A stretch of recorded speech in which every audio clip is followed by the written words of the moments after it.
عموماً ہر زمانے کے بچوں کا وہی حال ہوتا ہے جو کہ آج کل کے بچوں کا حال ہے کہ انہیں 7-8 سال تک کی عمر میں اپنا ہی ہوش نہیں ہوتا اور وہ بات کی گہرائی تک نہیں پہنچ سکتے۔ لیکن میرے اعلیٰ حضرت امام احمد رضا خان رحمۃ اللہ علیہ کے بچپن ایک اہمیت کا حامل تھا، اور آپ کی بچپن کا اندازہ اس چیز سے لگایا جا سکتا ہے کہ آپ نے 4 سال کی ننھی عمر میں قرآن پاک ناظرہ پڑھ لیا تھا، اور آپ نے 6 سال کی عمر میں بغداد شریف کی سمت معلوم کر لی، اور جب تک آپ زندہ رہے تو آپ نے بغداد شریف کی طرف پاؤں نہ کیے۔ اور اسی عمر میں آپ نے ایک اجتماع میں علماء اور مشائخ کے سامنے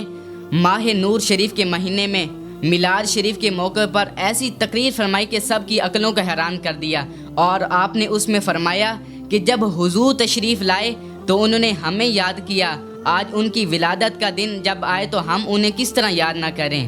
اور آپ نے 8 سال کی عمر میں مشہور نحو کی کتاب ہدایت النحو کی عربی شرح لکھی، اور آپ نے 7 سال کی عمر میں رمضان شریف کے روزے رکھنا شروع کر دیے۔ حضرت سید ایوب علی شاہ صاحب رحمۃ اللہ علیہ فرماتے ہیں، اعلیٰ حضرت امام احمد رضا خان رحمۃ اللہ علیہ کو قاری صاحب گھر میں پڑھانے آیا کرتے تھے۔ ایک مرتبہ اس طرح ہوا کہ ایک ہی آیت قاری صاحب بار بار پڑھا رہے تھے، قاری صاحب زبر پڑھاتے اور اعلیٰ حضرت زیر پڑھتے۔ جب آپ کے دادا جان نے اس حالت کو دیکھا تو اعلیٰ حضرت کو اپنے پاس بلا لیا اور قرآن پاک منگوایا، تو دیکھا گیا کہ وہاں کاتب سے یعنی چھاپنے والے سے غلطی ہو گئی ہے، تو یعنی جو اعلیٰ حضرت زیر پڑھ رہے ہیں وہ بالکل ہی صحیح پڑھ رہے تھے۔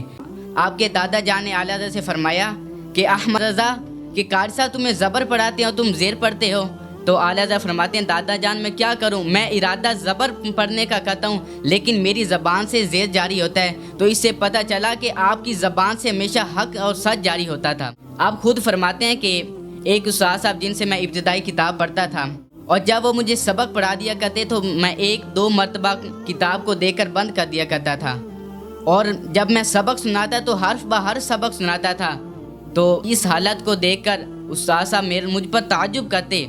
تو استاد صاحب فرمانے لگے کہ مجھے پڑھانے میں اتنا زیادہ ٹائم لگتا ہے اور تجھے سنانے میں اتنا ٹائم نہیں لگتا، احمد رضا تم انسان ہو یا جن؟ تو آپ فرمانے لگے کہ اللہ پاک کا شکر ہے میں انسان ہی ہوں، لیکن اللہ پاک کا کرم میرے شامل حال ہے۔ جزاکم اللہ خیرہ۔